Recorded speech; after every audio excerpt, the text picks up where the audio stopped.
Bonjour à tous, j'espère que vous allez bien. On se retrouve aujourd'hui pour cette petite vidéo pour faire le comparatif entre Google Ads et Facebook Ads.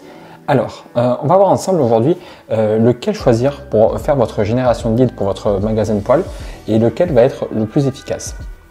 Alors, pour que tout soit un peu clair, je vais vous montrer rapidement Google Ads. Poils à granulés, je vous montre dans quelles circonstances ça a fonctionné. Donc là, par exemple, je mets poils à granulés. Donc les Google Ads, c'est ce qui va ressortir ici en sponsorisé. Donc ça va être sur de la recherche, sur une requête. Donc une personne veut un service, il tape sur Google et vous allez ressortir dans les services. Après, concernant Facebook, tac. Donc là, mettons si je vais sur mon fil d'actualité, je vais pas tarder à en avoir une. Voilà. Donc là, attends pour moi. Donc là, je vais me promener un peu, tac, tac, tac, tac, tac. Hop, là, voilà. Là j'ai une publicité. Donc là, ça pourrait être votre publicité, par exemple, qui pourrait vous montrer vos différents produits et services. On voit déjà l'écart entre les deux. Ensuite, tac, hop, je me remets ici.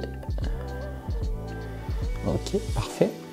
Alors, déjà, comment choisir entre les deux plateformes et quels sont leurs avantages et leurs faiblesses?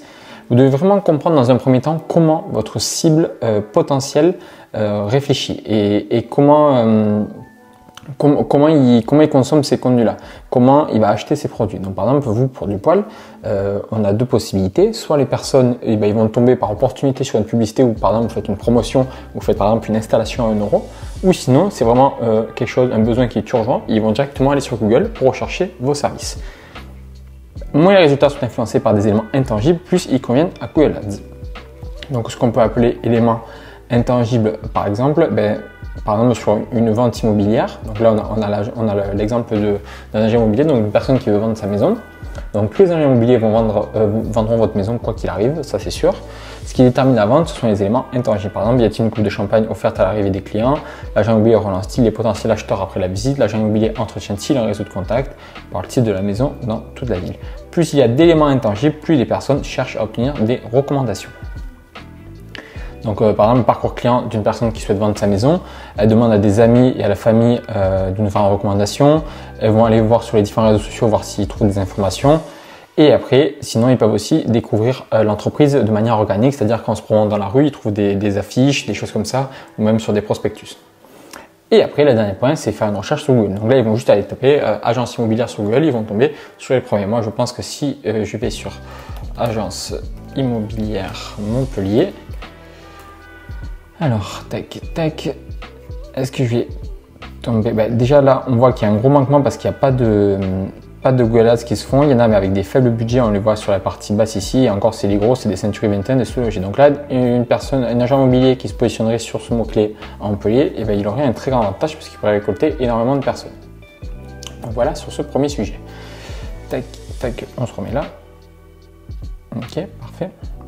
Ensuite, il ne s'agit pas toujours d'une solution soit l'un soit l'autre, et de nombreuses entreprises tirent profit de l'utilisation complémentaire de deux plateformes. Donc vous, dans votre cas, pour un magasin de poils à granulés pour la bois, il est vraiment super pertinent d'utiliser les deux, et Facebook et Google. Moi, par exemple, dans mon cas précis, où j'ai réalisé à peu près entre 80 000 et 150 000 € de CA dans mon magasin, j'utilisais essentiellement Facebook. C'est une grande erreur parce que je manquais de temps. Il est primordial d'avoir une stratégie avec les deux. Ça permettra vraiment d'avoir des coûts par lead qui sont extrêmement faibles et surtout d'en avoir en grande quantité et autant que vous voulez. Donc après, pour vous donner un peu plus d'image et de contexte pour savoir bien faire le choix entre les deux plateformes, on va prendre l'exemple d'un plombier qui va quand même relativement bien se rapprocher de nous. Tous les plombiers répareront votre robinet cassé, il n'y a pas de robinet très réparé. Donc ça, voilà, c'est sûr, quoi qu'il arrive, le plombier, il réparera le robinet parce que c'est un plombier de profession.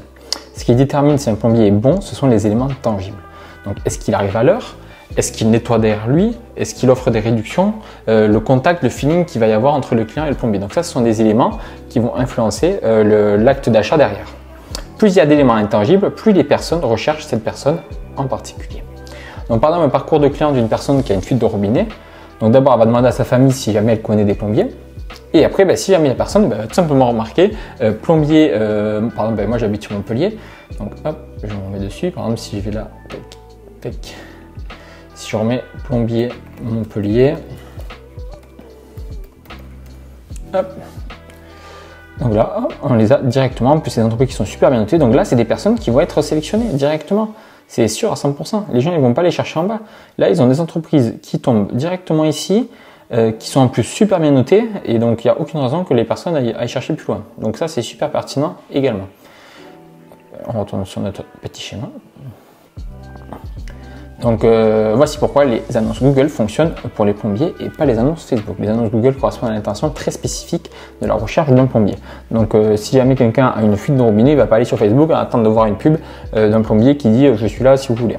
À la limite, ça c'est un peu plus pertinent par exemple si jamais c'est un plombier qui fait de la rénovation de salle de bain. On va voir l'exemple juste après.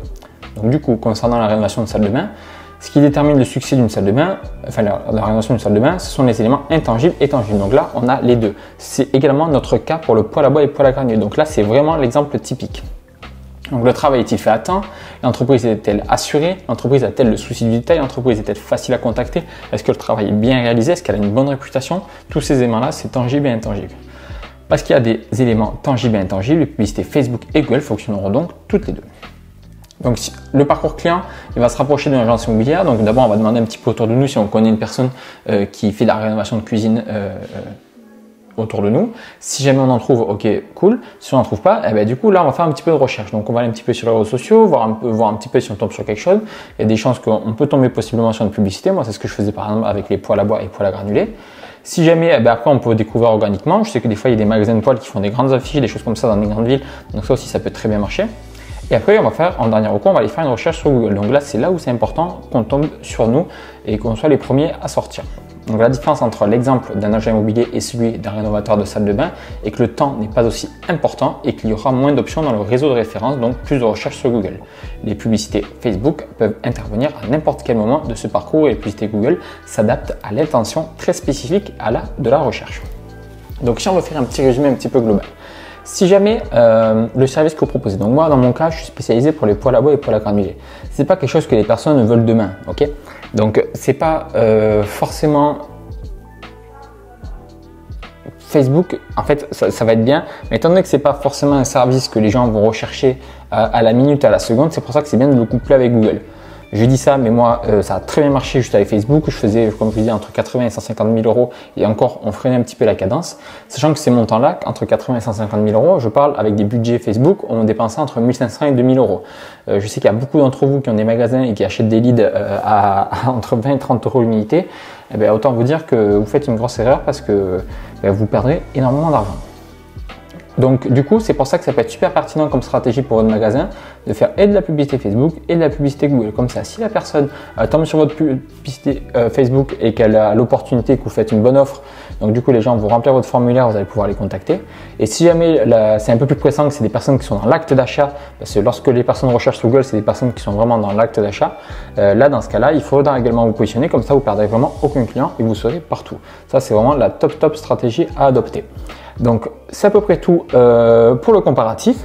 Dans tous les cas, si jamais vous souhaitez que je vous fasse un plan d'action complet pour votre magasin au niveau de votre stratégie pour avoir plus de clients, surtout pour en avoir de manière régulière pour vos commerciaux et surtout de plus dépendre de personne, que ce soit vous qui gérez ça, sachez que je peux vous faire le plan d'action complet. Vous avez juste à réserver un petit appel avec moi juste en dessous. C'est totalement gratuit et je suis juste là pour vous aider et vous donner ce plan d'action. Dans tous les cas, je vous souhaite une excellente journée. N'oubliez pas de mettre un petit j'aime et de partager la vidéo si ça vous a plu. Excellente journée.